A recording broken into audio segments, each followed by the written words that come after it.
नमस्कार, मैं ज्योति झा स्वागत करती हूँ आप सभी का कल्कि जी के श्रीमुख से भी गीता के गुह्यतम ज्ञान के इस विशेष कार्यक्रम में। हम भगवत गीता के संशय विषाद योग पर चर्चा करने जा रहे हैं और इसी के साथ मैं हमारे सद्गुरु भगवान सूफी मास्टर सैयद यूनुस अल गौहर जी के चरणों में सादर प्रणाम अर्पित करते हुए और महाभगवान कल्कि अवतार राग गौहर शाही जी महाराज के आशीर्वाद से इस कार्यक्रम का शुभारंभ करती हूँ और हमारे विशेष अतिथि गणों का भी इस कार्यक्रम में हार्दिक अभिनंदन करती हूँ। गीता मर्मज्ञ स्वामी विश्वानंद जी महाराज, कुल अवधूत स्वामी सच्चिदानंद नाथ जी महाराज और सूफी संत राजेंद्र निगम बाबू जी महाराज का आप सभी का इस कार्यक्रम में बहुत बहुत स्वागत है।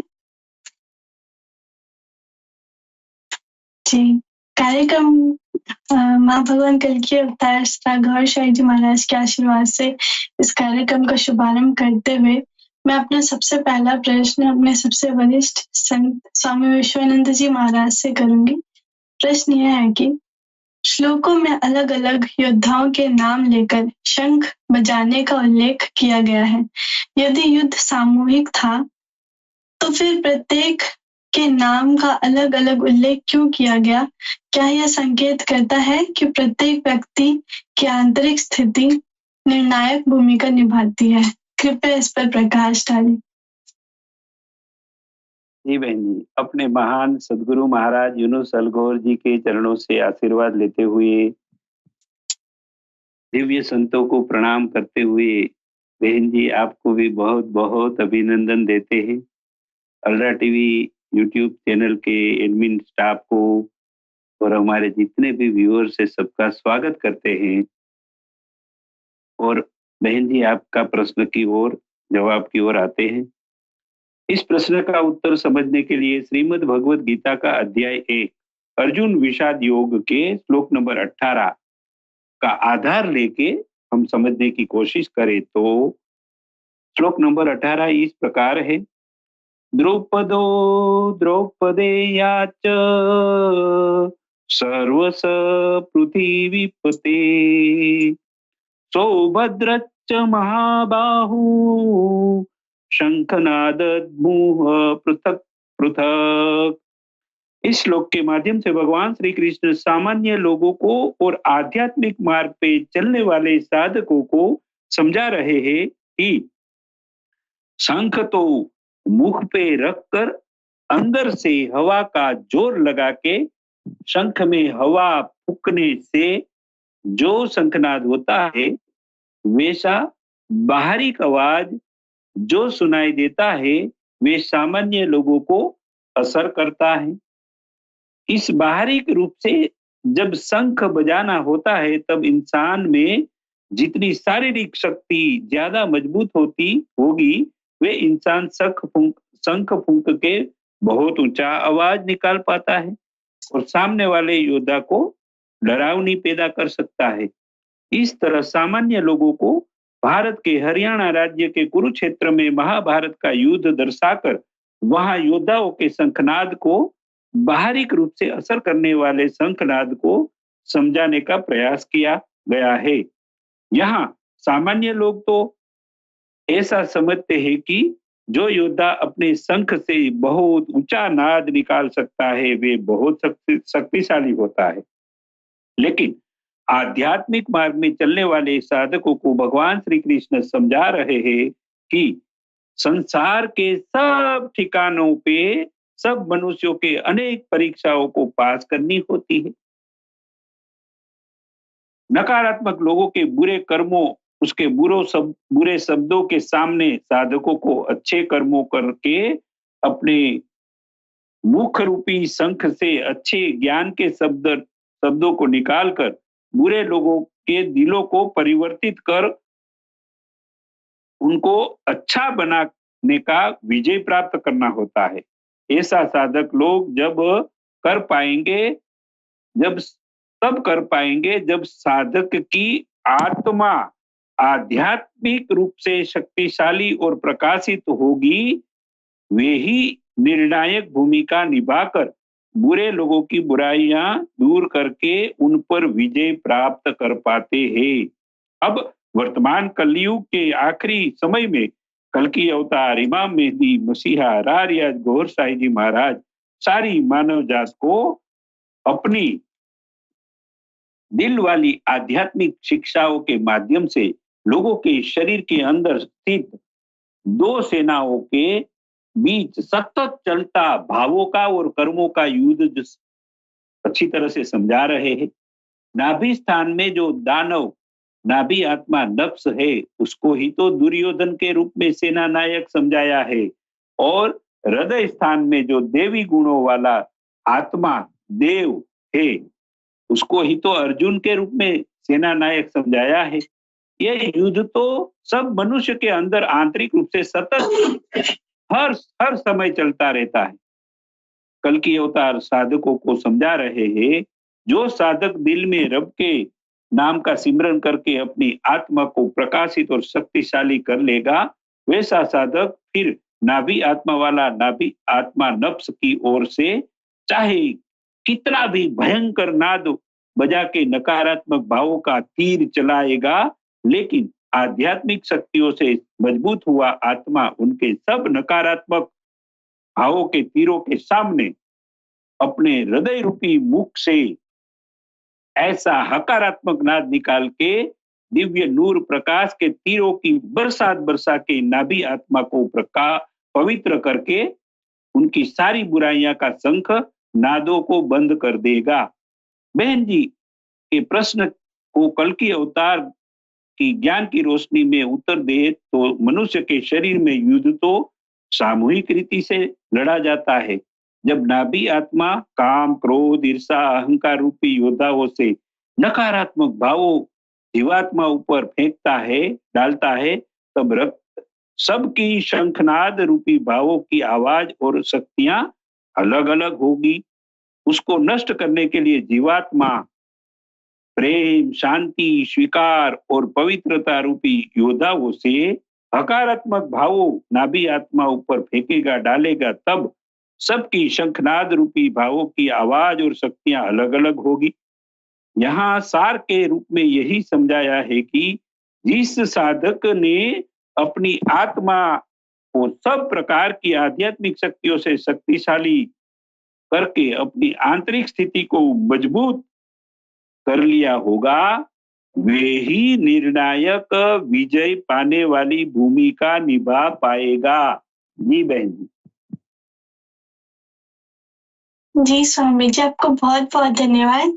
अभी बढ़ते हैं इसी संदर्भ में अपने अगले प्रश्न की ओर, जो है स्वामी विश्वानंद जी महाराज से। प्रश्न यह है कि द्रोणाचार्य और उनके पुत्र अश्वत्थामा का एक साथ उल्लेख किया गया है, क्या यह केवल वंश परंपरा का संकेत है या यह दिखाता है कि ज्ञान और संस्कार पीढ़ी दर पीढ़ी कैसे प्रवाहित या विकास होते हैं, विकृत होते हैं? सॉरी। भगवान के चरणों में कोटिशः प्रणाम। आप सभी का हार्दिक स्वागत एवं अभिनंदन है। द्रोणाचार्य और अश्वत्थामा का एक साथ उल्लेख वस्तुतः ज्ञान के प्रवाह का विकृत संस्कारों के से युक्त होना ही है।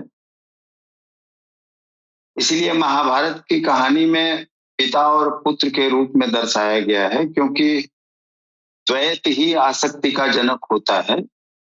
ये द्रोणाचार्य द्वैत के धुरंधर खिलाड़ी थे, गुरु थे, और उपलब्धियों की जो आसक्ति थी वो आसक्ति ही अश्वत्थामा है। कहानी में इसलिए कह रहा हूं क्योंकि हाल ही में एक महामानव ने महाभारत और रामायण को कहानी बताया था,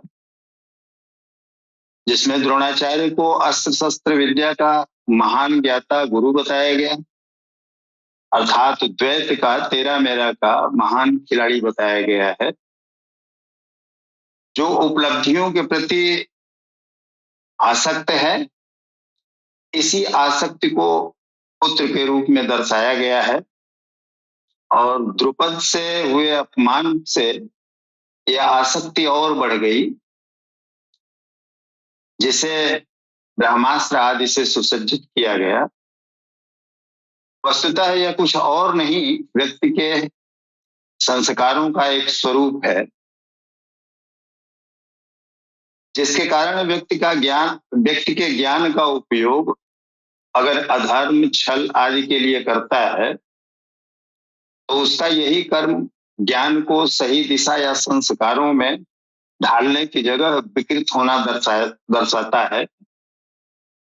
उदाहरण के लिए आज विज्ञान का प्रयोग अगर सृजनात्मक है, कल्याणकारी है, या कल्याणकारी न होकर विध्वंसक गतिविधियों में है, तो इस कर्म को करने वाला अश्वत्थामा और खोज करने वाला, बताने वाला द्रोणाचार्य है। अश्वत्थामा ने अपने पिता से संपूर्ण ज्ञान तो प्राप्त कर लिया, लेकिन निहत्थे योद्धाओं का वध और उत्तरा के गर्भ पर ब्रह्मास्त्र का प्रयोग ही ज्ञान का विकृत होना है। अगर ये वो नहीं करता, आसक्ति के कारण, उन उपलब्धियों के प्रति आसक्ति के कारण अगर ये कर्म अश्वत्थामा नहीं करता, तो शायद उसका नाम इस पात्रता सूची में नहीं होता। इसलिए ज्ञान के साथ साथ संस्कार का होना भी अति आवश्यक है। संस्कार अर्थात आनंदमयी कोश की बाह्य स्थिति, या आपके बुद्धि का, आपके कल्ब का स्तर है। अगर आपकी बुद्धि स्थूल है तो ज्ञान अश्वत्थामा बना देगा, और आपकी बुद्धि अगर सूक्ष्म है तो यही ज्ञान आपको युधिष्ठिर बना देगा। यह आपके सदगुरु पे निर्भर करता है कि वो क्या बनाना चाहते हैं, आप पर कृपा करके करते हैं या माया को खुली छूट दे देते हैं दुर्योधन और अश्वत्थामा बनाने के लिए। तो हम ये कह सकते हैं कि ज्ञान के प्रवाह का विकृत संस्कारों से युक्त होना ही द्रोणाचार्य और अश्वत्थामा है। ये मनुष्य की दो वृत्तियों का नाम है, जिसे हमारे संतों ने, मनुष्यों ने एक कथा के रूप में, एक कहानी के रूप में दर्शाया है। ये हमारे अंदर की ही विकृति। अगर हम ज्ञान का दुरुपयोग करते हैं, बम बनाते हैं, मिसाइल बनाते हैं, तो यही अश्वत्थामा है, और उसी ज्ञान को हम ऊर्जा में, कल्याणकारी ऊर्जा में तब्दील करते हैं, तो यही ज्ञान युधिष्ठिर है, जो युद्ध में स्थिर रहता है, जो स्थिर चित्त है। तो साधना के क्रम में हम कैसे आगे बढ़ेंगे, कौरवों को कैसे पहचानेंगे, तो इन्हीं संस्कारों के बल पे ही इनको परिभाषित किया जा सकता है, इनको पहचाना जा सकता है, और अपने आप को सजग करके युधिष्ठिर की तरफ बढ़ा जा सकता है। उस निर्वाण को प्राप्त किया जा सकता है, उस एकत्व को प्राप्त किया जा सकता है। जी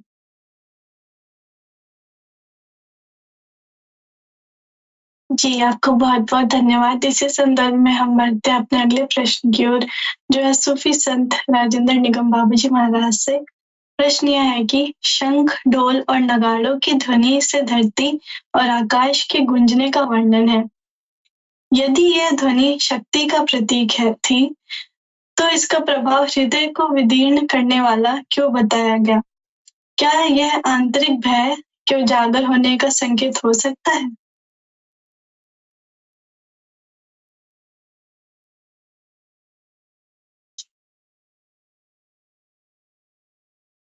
ये भगवान सदगुरु के चरणों में नमन करते हुए पैनल में उपस्थित दिव्य संतों को मैं सरनवा कर प्रणाम करता हूँ।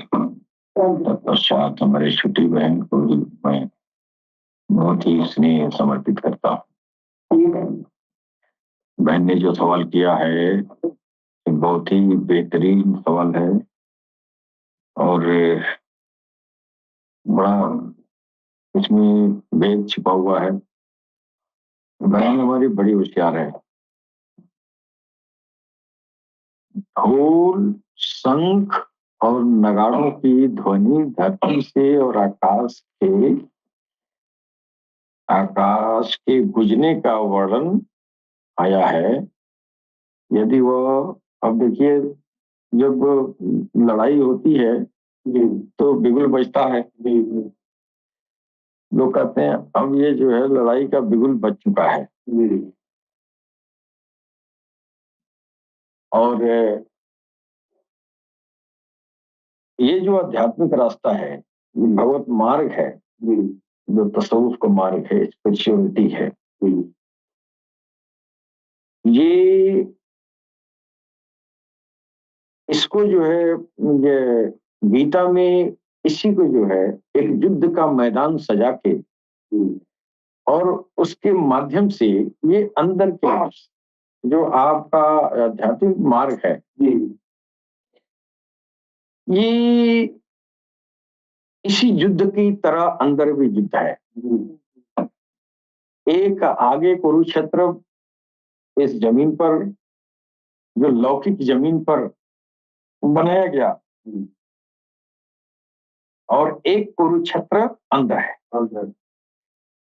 जिस तरह यहाँ पे आपको विजय पाने के लिए आपको जद्दोजहद करना पड़ता है, उसी तरह आपको अंदर भी आपको विजय पाने के लिए आपको जद्दोजहद करना पड़ता है।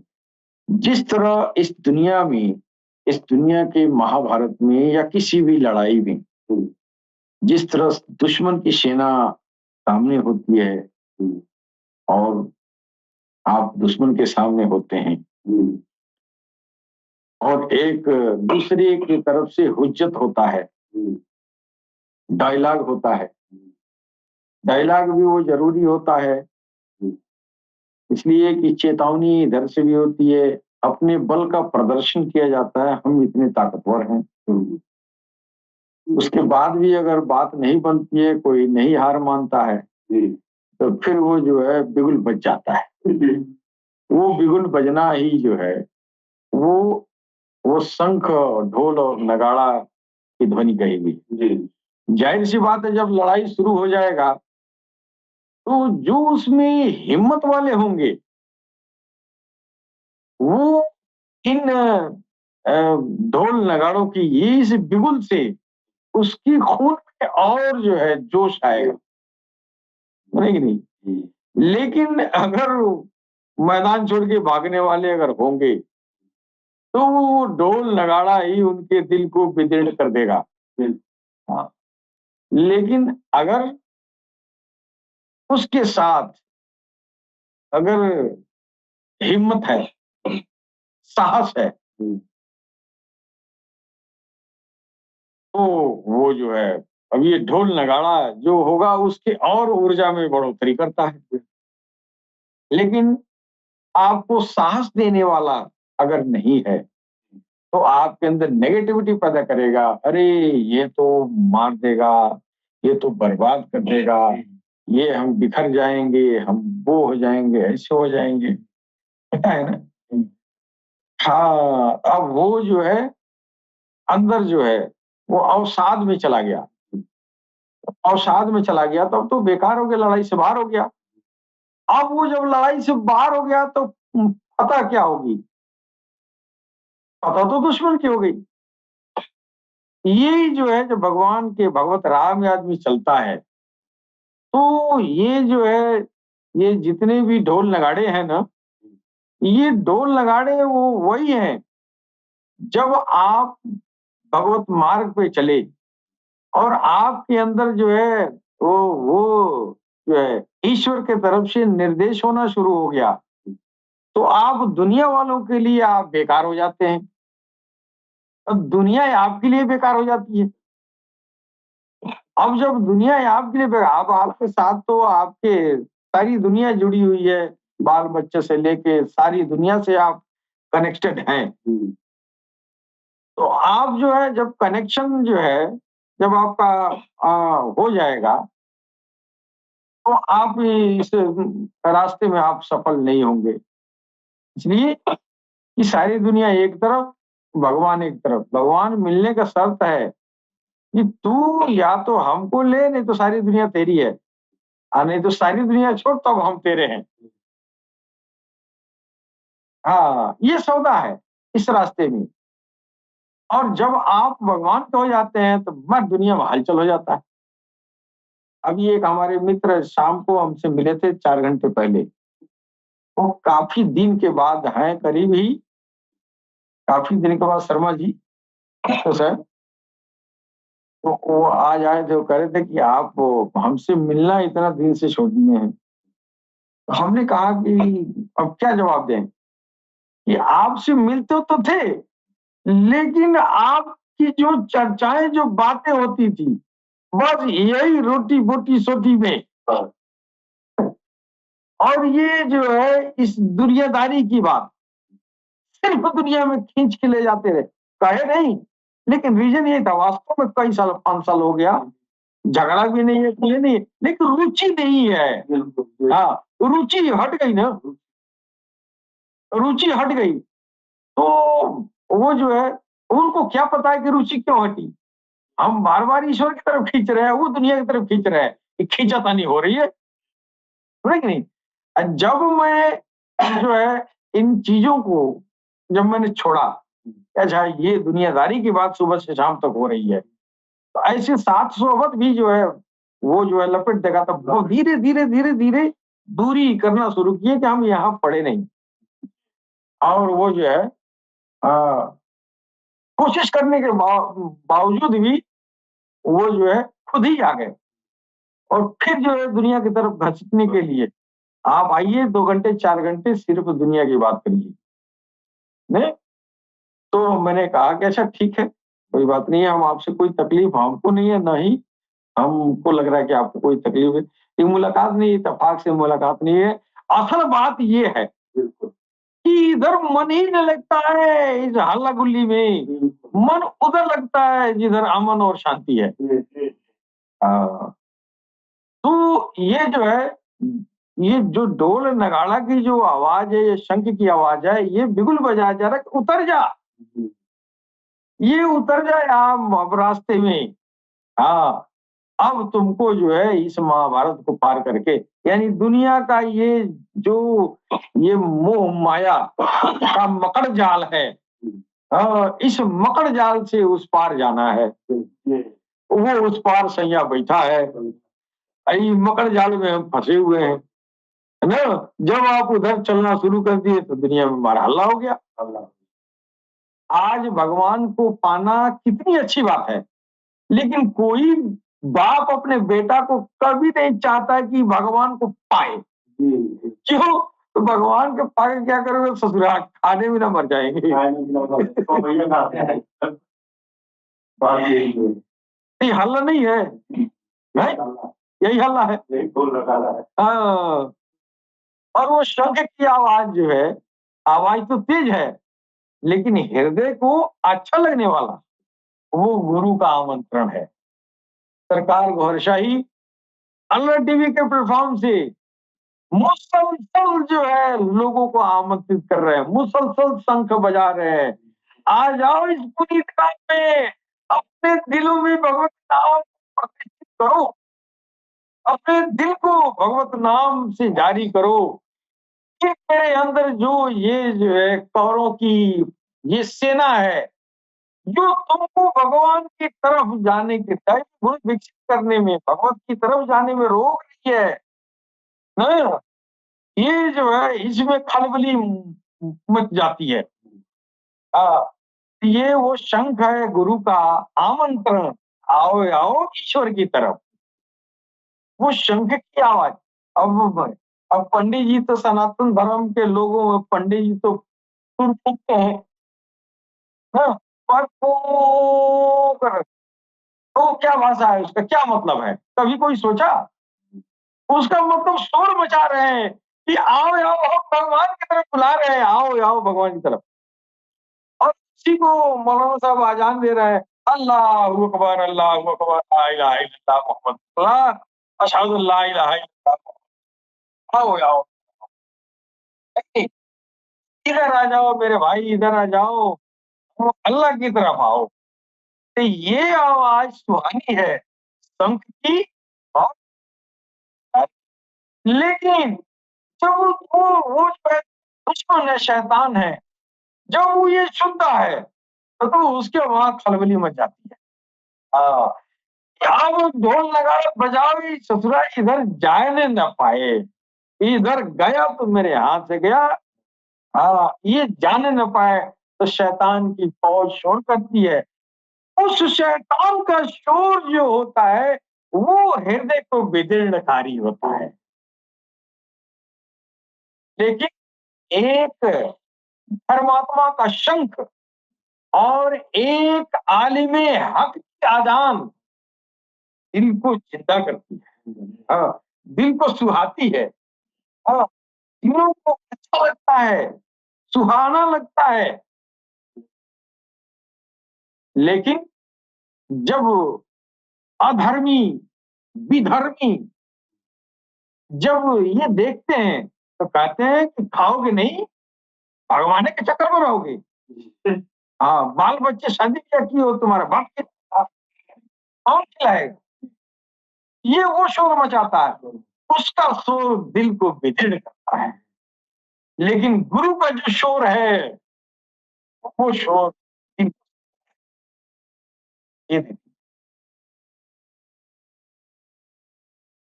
जी, आपने इस प्रश्न के उत्तर के साथ एक बहुत ही अच्छा मैसेज भी दिया है, और महाभगवान कल के अवतार लागू शाही जी महाराज के ज्ञान का भी आपने इस प्रश्न के उत्तर में हमारे व्यूअर्स को बताया है कि वो किस तरह सरकार गौरशाही के ज्ञान से प्रभावित हो सकते हैं।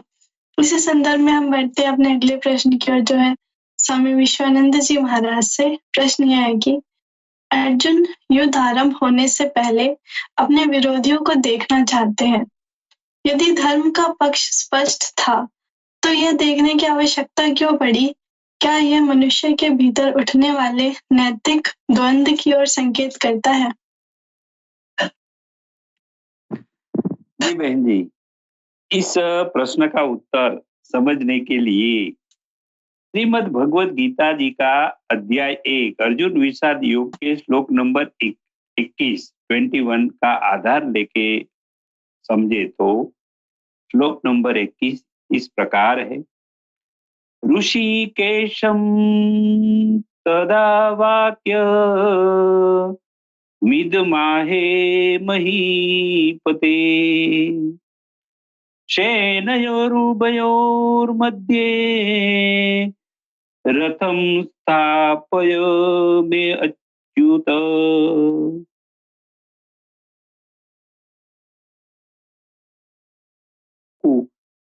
शरीरधारी अर्जुन को मध्य में यानी के माध्यम, अर्जुन को माध्यम यानी के निमित्त बना के समझा रहे हैं कि अगर आप धर्म के मार्ग पे चल रहे हो, अच्छे कर्मों को करने वाले हो, अच्छी नीयत रखने वाले हो और अच्छे इंसान हो, फिर भी ये संसार में संसार रूपी महासंग्राम को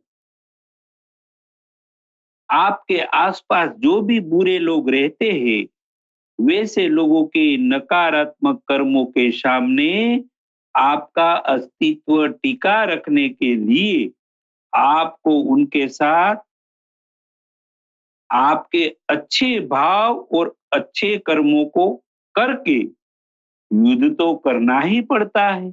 भले आपको आत्मविश्वास हो कि आपके पास आत्मिक ज्ञान शक्तियां हैं, इसीलिए विजय आपकी निश्चित है, वैसा आपको विश्वास है, कॉन्फिडेंस है, फिर भी आप आंख बंद करके संसार में जी नहीं सकते।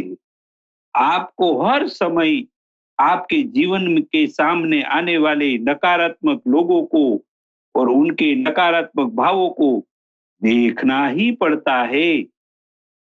देखने के बाद ही आप उनको पहचान के उसके सामने कौन सा सकारात्मक भाव और कर्मों का हथियार काम में लगाना होगा, वैसी समझदारी देखने के बाद ही तो आती है। इसीलिए नकारात्मक लोगों को उनके भावों और कर्मों को देखने के लिए उनके सामने समाज के मध्य में जाके खड़े होना अति आवश्यक होता है। ठीक इसी तरह महाभारत का युद्ध आरंभ होने से पहले अर्जुन उनके विरोधियों को देखना चाहते थे। अर्जुन धर्म के पक्ष में था, भगवान श्री कृष्ण भी उसके पक्ष में साथ में थे। उनका विजय निश्चित था, वैसा अर्जुन को आत्मविश्वास था। फिर भी युद्ध के लिए आए हुए दुर्योधन का साथी योद्धा वो किस प्रकार की नकारात्मक शक्तियों लेके आए हैं और वे कौन से प्रकार के नकारात्मक हथियारों से वार करने वाले हैं, ऐसा सब कुछ देखना युद्ध भूमि में जरूरी होता है। युद्ध भूमि में आत्मविश्वास केवल विजयी नहीं बनाता, आत्मविश्वास ही केवल विजयी नहीं बना पाता है। युद्ध जीतने के लिए सामने वाले योद्धा कौन सी नकारात्मक शक्तियों से संपन्न होके आए हैं और वे कौन से नकारात्मक हथियारों का उपयोग करने वाले हैं, ये सब युद्ध शुरू होने से पहले ही देखना जरूरी होता है। ऐसा दर्शन पहले से करने वाले योद्धा का आत्मविश्वास और बढ़ जाता है कि सामने युद्ध करने के इरादे से जो आए हुए योद्धा के पास जो हथियार और शक्तियां हैं, उसको अपने आध्यात्मिक शक्तियों से संपन्न शक्तिशाली हथियारों एवं हकारात्मक भावों की मजबूती से हरा ही देंगे। वैसा विश्वास सामने वाले योद्धाओं को देखने के बाद बढ़ जाता है। इसीलिए तो अर्जुन का विजयी होने के लिए सामने वाले दुर्योधन और उनके साथी नकारात्मक योद्धाओं को देखने की आवश्यकता अर्जुन को पड़ी थी। अब बहन जी के प्रश्न का उत्तर जरा अच्छी तरह से देने के लिए कल की अवतार इमाम मेहदी मसीहा की दिव्य ज्ञान की रोशनी में दर्शन करे तो वे सारी मानव जात को समझा रहे हैं कि सब मनुष्य के भीतर जो नैतिक अच्छे और अनैतिक बुरे भावों का सतत युद्ध चलता है, वे युद्ध लड़ने वाले आप स्वयं आत्मा के रूप में एक अर्जुन हो और सामने वाला योद्धा नाभि आत्मा के रूप में दुर्योधन है। नाभि आत्मा हर समय विविध प्रकार के नकारात्मक भावों को खड़ा करके जीवात्मा को हराने की कोशिश करता है। उसकी हर चाल को और हर नकारात्मक भावों की युक्तियों को समझने के लिए दिमाग स्थान ऊपर है, यहाँ थोड़ी दूरी बढ़ जाएगी, यानी कि नाभि आत्मा से थोड़ी दूरी बढ़ जाएगी। इसीलिए नाभि स्थान से दूर नहीं खड़ा रहना है, लेकिन मध्य में, यहाँ हृदय में मध्य में आके खड़ा होना पड़ता है। तब वहां से दोनों सेनाओं को, यानी कि असुर नाभि आत्मा की सेना और देव आत्मा की सेनाओं को अच्छी तरह देख पाते हैं। यहाँ आत्मा भले आध्यात्मिक शक्तियों से संपन्न हो, विजयी होने का आत्मविश्वास भी हो, फिर भी हर समय नई नई नकारात्मक चाल चलने वाला नाभि आत्मा को नजर के सामने से ही देखते रहना होता है। और उसके लिए नजर के सामने देखना बहुत जरूरी होता है। नजर के सामने होने से ही तो वे जिस प्रकार का नकारात्मक भावों का हथियार फेंकेगा, डालेगा, तब उसको देख के ही सकारात्मक हथियारों का उपयोग करके विजयी हो ही पाएंगे। इसलिए हम कह सकते हैं कि अर्जुन ने अपना रथ बीच में रखा के सामने की सेना के सब योद्धाओं के देखने को कहा। वे मनुष्य के भीतर उठने वाले नैतिक और अनैतिक भावों के द्वंद्व की ओर ही संकेत करता है। और देखना बहुत जरूरी होता है, तभी तो युद्ध में हम विजयी हो पाते हैं। जी बहन जी। जी स्वामी जी, आपका बहुत बहुत धन्यवाद। बहुत अच्छा मैसेज दिया है आपने। इसी संदर्भ में फिर बढ़ते अपने अगले प्रश्न की ओर, जो है स्वामी सच्चिदानंद नाथ जी महाराज से। प्रश्न यह है कि अर्जुन अपने ही संबंधियों को युद्ध की इच्छा रखने वाला कहते हैं। क्या वास्तव में वे युद्ध चाहते थे या परिस्थितियों और मोह ने उन्हें वहां खड़ा कर दिया था? मनुष्य कब अपनी इच्छा और मजबूरी के में अंतर कर पाता है?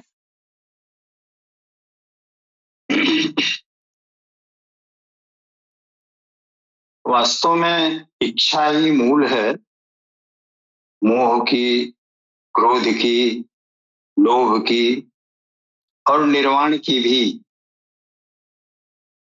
अर्जुन अत्यधिक मोह के कारण अपने संबंधियों अर्थात दुर्वृत्तियों को, नफ्स को युद्ध की इच्छा वाला समझ रहे थे।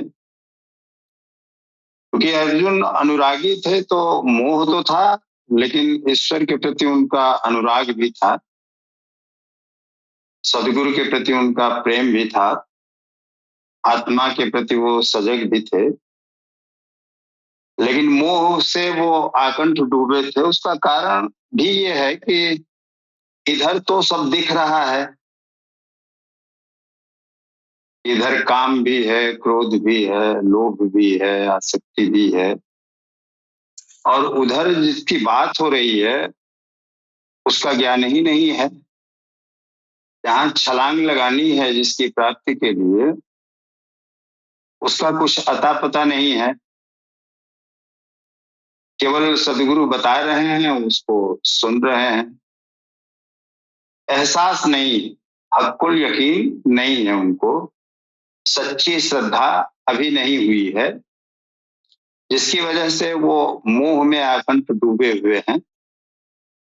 वो देख रहे हैं यहाँ राजपाट है, पितामह हैं, भाई हैं, सारे लोग हैं जो दृश्य हैं, जिनका एहसास है, इनको अनुभव है। तो इस वजह से वो मोह में थे, और इस मोह के कारण ही दुर्वृत्तियों, या जिसे हम नफ्स भी कह सकते हैं, उसको युद्ध की इच्छा वाला समझ रहे थे। कौरव या नफ्स, दुर्योधन या हम मोह कह सकते हैं, का नेतृत्व में युद्ध के लिए आए थे। यह तो परिस्थिति है कि अगर आपको ईश्वर के प्रति प्रेम पनप रहा है, जग रहा है, तो परिस्थिति यह है कि इससे संघर्ष करके ही उधर जाना है, इस माया से लड़के ही, इससे छुटकारा पाके ही उधर बढ़ना है। तो ये तो परिस्थिति है साधक के इर्द गिर्द। अर्जुन या अनुराग मोहग्रस्त थे, इसलिए सत्य को नहीं पहचान पा रहे थे। सत्य ही ड्यूटी है, सत्य ही कर्तव्य है, इस कर्तव्य को नहीं समझ पा रहे थे, इस ड्यूटी को नहीं समझ पा रहे थे। दुर्योधन मोह को दुष्ट बुद्धि युद्ध का इच्छुक समझ रहे थे, जिन्होंने पांडवों की का राज्य अर्थात उनकी शांति अन्याय पूर्वक छीन लिया था। परिस्थिति ऐसी थी कि युद्ध अपरिहार्य बन गया।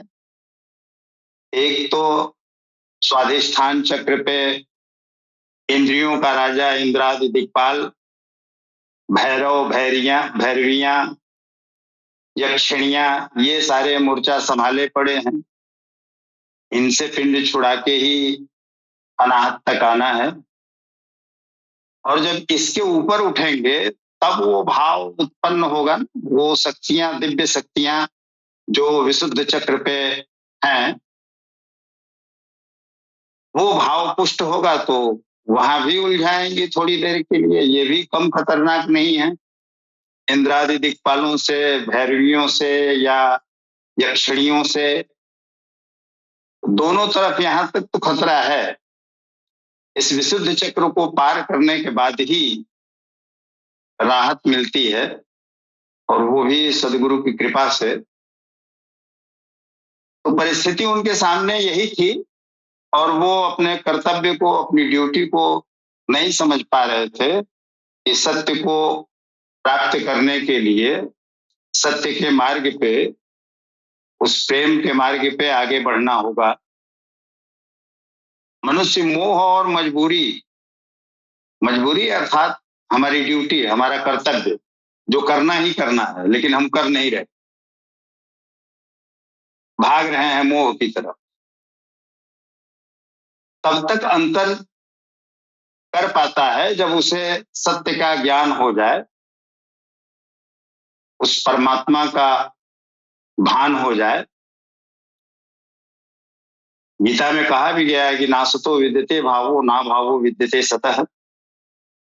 असत्य होता ही नहीं, लेकिन हम असत्य में ही फंसे रहते हैं, इस मोह में ही, इस भ्रम में ही, इस आसक्ति में ही उलझे रहते हैं। तो परिस्थिति तो यही, और ड्यूटी निभाने की इच्छा नहीं हो रही है। सदगुरु कृष्ण द्वैपायन या भगवान कृष्ण बार बार कह रहे हैं कि उठो, युद्ध करो, अपने कर्तव्य का पालन करो। तुम्हारा कर्तव्य है सत्य को जानना, अपनी आत्मा को पहचानना। लेकिन उधर इच्छा हो नहीं रही है।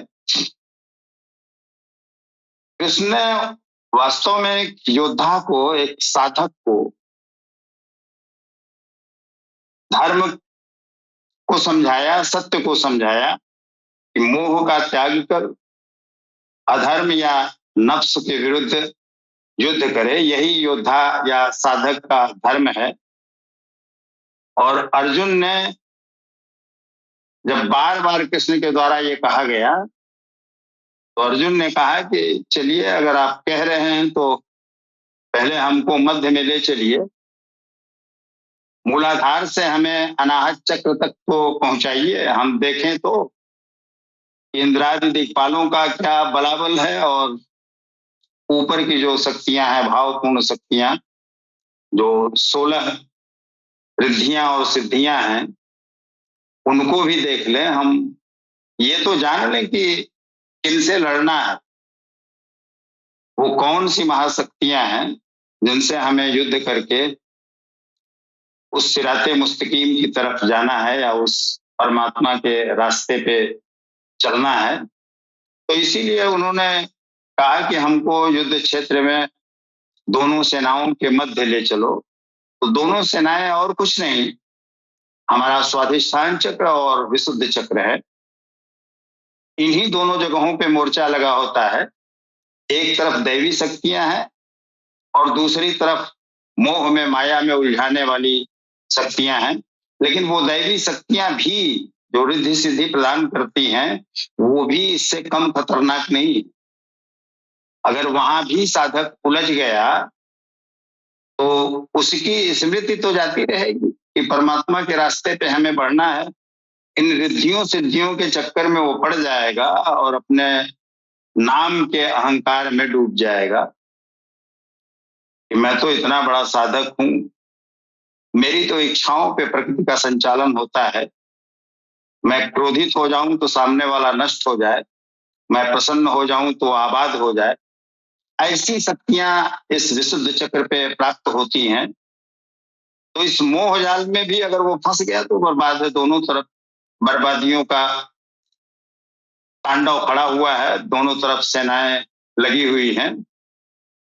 इन दोनों सेनाओं से बच के, कहने का आशय ये कि दो भूत सर्गो लोकेस्मिन् दैव आसुर एव च। तो जो दैवी वृत्ति है या जो आसुरी वृत्ति है, इन दोनों वृत्तियों का समन आज्ञा चक्र पे कर देना है। और अगर इन दोनों का समन नहीं हुआ तो सहस्रार पे नहीं पहुंच पाएंगे। और वहां ले जाने वाली वो एक ही नाड़ी है जिसे हम सुषमना कहते हैं। तो कुल मिला के एक कहानी के माध्यम से कृष्ण द्वैपायन ने, वेदव्यास ने साधकों के लिए एक मार्ग दिया कि ये वृत्तियां हैं, इन वृत्तियों से तुम्हें बचना है और इनसे बचते हुए तुमको उस रास्ते पे जाना है। लेकिन वर्तमान समय में सरकार गौहर शाही ने बताया कि इन वृत्तियों की चिंता तुम छोड़ो, क्या गलत है क्या सही है इसकी चिंता तुम छोड़ दो। जिनको साध के तुम जिक्र कल्ब की अवस्था में आते हो, मैं तुम जैसे पापियों के लिए ही आया हूं, आओ मैं तुम्हें जिक्र कल्ब देता हूं, मैं उस अनाहत चक्र को जागृत कर देता हूं। वहां जो बंदा बैठा हुआ है मैं उसको जगा देता हूं, वो तुम्हारा काम करेगा, वो भजन का काम उसका है, वो भजन करेगा। तुम छोड़ो कि सोना है कि नहीं सोना है, नहाना है कि नहीं नहाना है, मीट मुर्गा खाना है कि नहीं खाना है, क्या करना है क्या नहीं करना है, इसकी चिंता छोड़ो। क्यों? क्योंकि अगर हम उस आनंदमयी कोष में वो बीज डाल देंगे तो वहां से जो ऊर्जा बनेगी वो धीरे धीरे विज्ञानमयी कोष को साफ करेगी, फिर मनोमयी कोष को साफ करेगी, फिर प्राणमयी कोष को साफ करेगी। और हम तो साधते हैं अन्नमयी कोष को ना, हम तो इस शरीर को रमा दमा करते हैं ना, तो ये अपने आप रमा दमा हो जाएगा। जिसको रमा दमा करके हम जिस बिंदु तक पहुंचते हैं, हमने अन्नमयी कोष को साधा, प्राणमयी कोष को साधा, मनोमयी कोष को साधा, विज्ञानमयी कोष को साधा, तब आनंदमयी कोष पे पहुंचेंगे ना। लेकिन कल की अवतार सरकार गौहर शाही ने कहा इन सारी चिंताओं को छोड़ो, हम तुम्हारे आनंदमयी कोष में ही वो ऊर्जा प्रविष्ट कर देते हैं, वो तत्व डाल देते हैं, वो इसमें डाल देते हैं जो उस प्राणी को जगा देगा जिसका काम है ईश्वर का भजन करना। तो इन चिंताओं से मुक्त होके केवल सच्ची श्रद्धा के साथ समर्पण करके अगर हम आगे बढ़ें तो परिस्थितियों और कर्तव्यों की चिंता छूट जाएगी। ये अर्जुन का जो मोह है ये नष्ट हो जाएगा और हम उस सिराते मुस्तकीम पे बढ़ जाएंगे, उस एकत्व को प्राप्त कर लेंगे।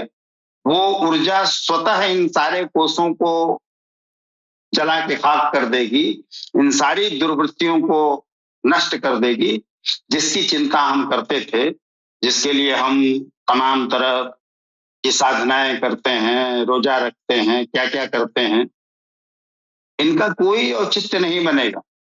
और ये जीवन भर आप करते रहो। मैं तो वर्षों तक जब तप किया है जानता हूं कि क्या परिणाम होते हैं, और उन्हीं परिणामों में आदमी उलझ जाता है, तो ये तो उससे भी ज्यादा खतरनाक है। तो उस रास्ते पे बढ़ने के लिए आज की डेट में, आज की तिथि में सरकार गौहर शाही ने बताया कि वो कल्ब का जिक्र, वो अनाहत चक्र का जागृत करना आवश्यक है, न कि रोजा रखना आवश्यक है, न कि व्रत रखना आवश्यक है। व्रत से रोजा से क्या होगा? तुम अपने शरीर को थोड़ा सा शुद्ध कर लोगे, लेकिन ये मंजिल नहीं है। इसके ऊपर तो तमाम आवरण हैं, तमाम जाले पड़े हुए हैं। उन जालों को नष्ट करने के लिए वो ऊर्जा चाहिए, वो दिव्य प्रकाश चाहिए, वो दिव्य ज्योति चाहिए जो इस अंधकार को समाप्त कर सके और उस प्रकाश में पुंज से एकत्व प्रदान कर सके। जी, मेरी बात समाप्त हुई। जी, आपको बहुत बहुत धन्यवाद। इस संदर्भ में हम अपने अंतिम प्रश्न की ओर बढ़ते हैं, समय भी बहुत कम है। प्रश्न यह है कि श्री कृष्ण द्वारा दोनों सेनाओं के बीच रथ स्थापित किया जाता है, क्या यह केवल रणनीतिक स्थिति थी या यह दर्शाता है कि निर्णय तब स्पष्ट होता है जब मनुष्य दो विरोधी अवस्थाओं के ठीक बीच में खड़ा हो?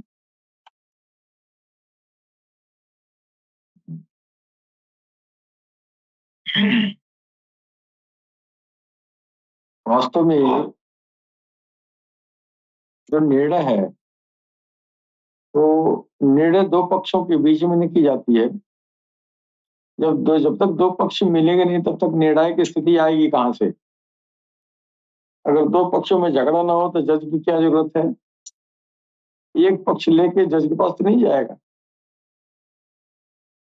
उसी तरह जो है हमारे अंदर जो है ये दोनों पक्ष आपस में द्वंद्व करते हैं और गुरु बीच में जो है जब तक वो शामिल नहीं होता है तब तक हमारे निर्णय हो नहीं पाता है। ये जो है जो गीता के माध्यम से, महाभारत के माध्यम से, महाभारत की लड़ाई के माध्यम से जो भगवान जो है इंसानियत को बताना चाहते हैं कि ये वास्तव में यही चीज, इसी तरह के झगड़े तुम्हारे अंदर होते हैं। अब ये जो है देखा गया है कि ये आपके दोनों सेनाओं में अर्जुन को केवल अपना परिवार दिखाई दे रहा था। दो भाग तो हैं,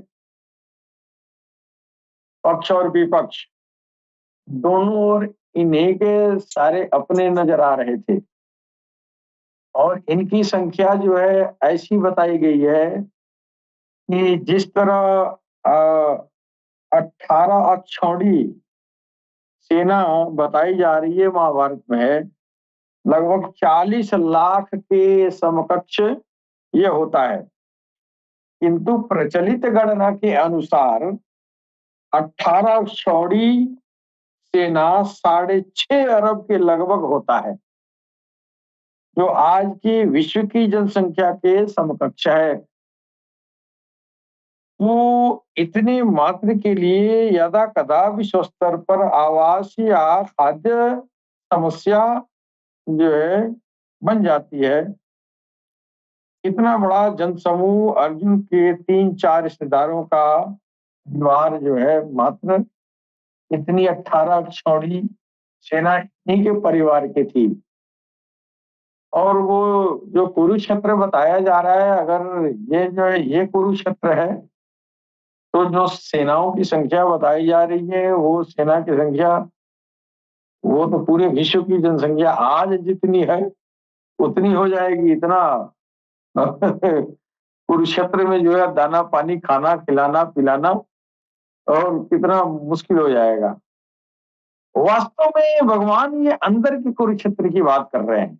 वास्तव में वो जो महाभारत की जो लड़ाई होती है वह जो है आपके वो हृदय देश में ही जो महाभारत छिड़ जाता है वहां का ये चित्रण किया गया है। असल बात यह है कि आपके हृदय देश में जो आसुरी संपद और दैवीय संपद के बीच जो लड़ाई होती है, और ये लड़ाई तब होगा जब आप भगवत मार्ग पे चलना शुरू करेंगे। अगर आप भगवान के रास्ते पर नहीं चल रहे हैं तो ये अंदर की लड़ाई वड़ाई नहीं होगी। तो जज की जरूरत ही नहीं है। जज की जरूरत तब पड़ती है जब दो जो है फरीक आपस में जब अपना अपना जो है बिल्कुल बजा देते हैं, अपना अपना ऐलान कर देते हैं, एक दूसरे का डायलॉग करते हैं, बात नहीं बनती है, फिर जो है उसमें जज जो न्यायिक होता है, न्यायमूर्ति आके और उसकी जो है मसले को शांत करता है। तो ये जिस तरह कौरवों और पांडवों के कुरुक्षेत्र में ये जो है लड़ाई के लिए वो बिल्कुल बच चुका था, ये आमने सामने सेना थी, उसमें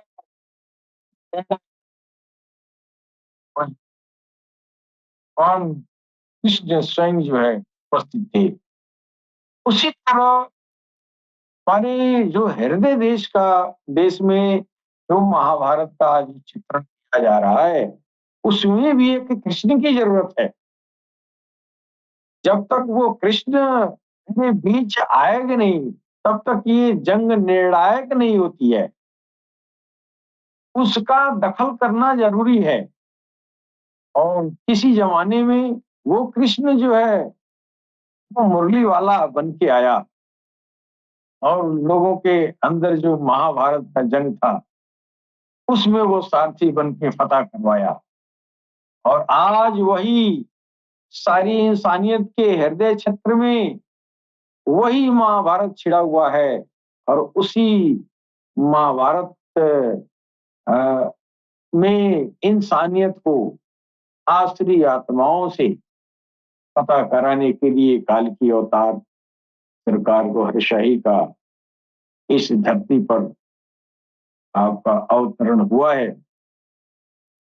यकीन माने गीता की सारे जो जो युद्ध का जो वर्णन है वो सब हृदय क्षेत्र का है। सरकार गौहरशाही जब आ रहे हैं उसी महाभारत का वर्णन जो है अपने हृदय क्षेत्र में कर रहे हैं और हृदय क्षेत्र में आप सारथी का जो है अभिनय कर रहे हैं कि आपके हृदय क्षेत्र में जो महाभारत छिड़ा हुआ है आसुरी और दैवीय संपदों के बीच, उसमें सरकार गौहरशाही कृष्ण का रोल कर रहे हैं। इंसानियत को चाहिए इस महाभारत और गीता को पढ़े और उसको अंगीकार करे। यह बात उसको समझना पड़ेगा। ये जो महाभारत का जो युद्ध का वर्णन किया गया है वो वास्तव में हृदय क्षेत्र का चित्रण है और आज सरकार गौहरशाही उसी हृदय देश का चित्रण कर रहे हैं। उसी हृदय देश के चित्रण में जो सेनाओं के बीच जो है आसुरी और दैवी सेनाओं के बीच आप सारथी का अभिनय कर रहे हैं। इंसानियत को चाहिए इस बात को गौरव फिक्र करे और इस कलयुग का जो सारथी है उसका सहारा ले में आ जाए, उसकी मदद ले ले और अपने अंदर जो छिड़ा हुआ जंग है जंग पर उस पर पता अपने हृदय देश पर पता कर ले। आपका हृदय देश आपका है, उस पर दुश्मन जो है हृदय देश पर ही लगे हुए हैं। वो झाला क्या है? काम, क्रोध, गोगज, कीना, ये जो है शहवत, तमाम तरह की ये जो है बुराइयां हैं वो सारे के सारे कौरों की फौज हैं। उन पर फतह करने के लिए खुद सारथी बन के सरकार गौहरशाही सारी इंसानियत की मदद के लिए बिना शर्त आप वादा कर रहे हैं, आ जाओ, बस ये ले लो हथियार, हम तुम्हारा सारथी बन जाएंगे और जब तक तेरा जंग लड़ाई तेरी महाभारत निर्णायक स्थान तक नहीं पहुंच जाती है तब तक हम तेरा साथ देते रहेंगे। ये जो है कौल मुबारक इमाम मेहदी काल की अवतार मैत्री बुद्धा तीर्थंकर का है। वो इतने इतने इतने नामों से कई हस्ती को जाना गया है और सारी कौमों में सारी इंसानियत के हिंदू भी इंसान है, मुसलमान भी इंसान है, सबके हृदय देश में ये लड़ाई छिड़ी हुई है और सबकी जरूरत है गौहरशाही की, सबको जरूरत है। बिना गौहर का किसी के अंदर हृदय देश में निर्णायक जंग नहीं होगा। आज परम आवश्यकता है सरकार गौहरशाही की हर इंसानियत जी बहन, इसके लिए हम जी बहुत ही अच्छा मैसेज दिया है आपने। आप सभी ने भगवत गीता के पहले अध्याय के जो ये संशोधित शादी योग है इसका बहुत ही महाभवन कल के अवतार गौहरशाही जी महाराज के आशीर्वाद से जो आध्यात्मिक मर्म बताया है, मैं आशा करती हूँ कि उससे हमारे सुनने वालों को बहुत फायदा हो रहा होगा और उनको भगवत गीता का आध्यात्मिक अर्थ भी समझ में आ रहा होगा जो वो सरकार गौहरशाही के ज्ञान की रोशनी में जो है ऑब्जर्व कर पा रहे होंगे। इसी के साथ मिलते हैं अगले शनिवार को 12:30 से 1:30 के बीच कल्कि जी के श्रीमुख से भी गीता के गुह्यतम ज्ञान के इस कार्यक्रम में। तब तक के लिए आप सभी का बहुत बहुत धन्यवाद। जय गौर शाही, जय श्री कल्कि अवतार।